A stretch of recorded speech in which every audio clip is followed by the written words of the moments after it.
လက်တလောကာလအတွင်းမလိုက်ခိုင်မလိုက်တိုင်နဲ့ပန်ပန်းကြေးရွာတွင်အတိအထားကူးကွယ်လေးရှိသည့်စီဒီတော်၌ရေစချစုတောင်းမြတ်တာပို့တာချက်ခန်းနာကျမပြုလုပ်ခဲ့ကြောင်း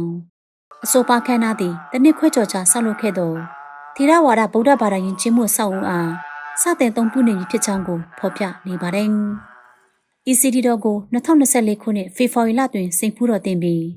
2025ခုနှစ်ဇွန်လတွင်တည်ထားပြီးစီးခဲ့ကြောင်းအမြင့်23မီတာအနက်14မီတာရှိပြီးထေရဝါဒဗုဒ္ဓဘာသာ၏ရိုးရာပုံစံများအတိုင်းတည်ဆောက်ထားတဲ့စေတီတော်သည်ကြီးရော်သူရသားများနေ့စဉ်ပူဇော်တက်ကပြုရနေရဖြစ်ုံသာမကဒီရသွင်ချင်းမွမွေနှင့်ထင်သိရေးနှင့်ရရွာအတိုင်းဝိုင်း၏စိတ်ပိုင်းဆိုင်ရာလှုပ်ရှားမှုများအတွက်အထိမ့်မဲ့နေရာတစ်ခုလည်းဖြစ်ပါတယ်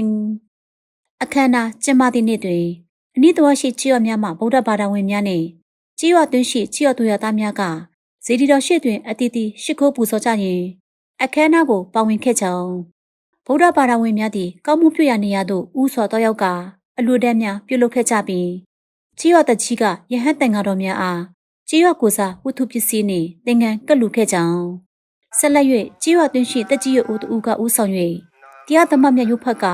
ငါးပါးတိလခံယူတိဆောက်ပြီးနောက်ယဟန်တန်ဃာများကတရားဓမ္မများဆက်လက်ဟောကြားခဲ့ကြောင်းတရားဓမ္မများရုပ်ဖက်ပြီးနောက်ဗုဒ္ဓဘာသာဝင်အားလုံးကကြီးရွာငင်းချမ်းရေးမိသားစုပျော်ရွှင်ရေးနှင့်ရတိဥတုကောင်းမှုရေးတို့အတွက်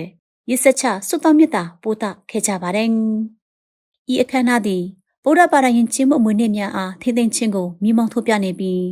တိုင်းရင်းသားစည်းလုံးညီညွတ်မှုနှင့်ဘာသာရေးတဟဆာဒဖြစ်မှု၏ကောင်းမှုသောအသွင်ပြင်ကိုလည်းထင်ဟပ်စေခဲ့ကြောင်း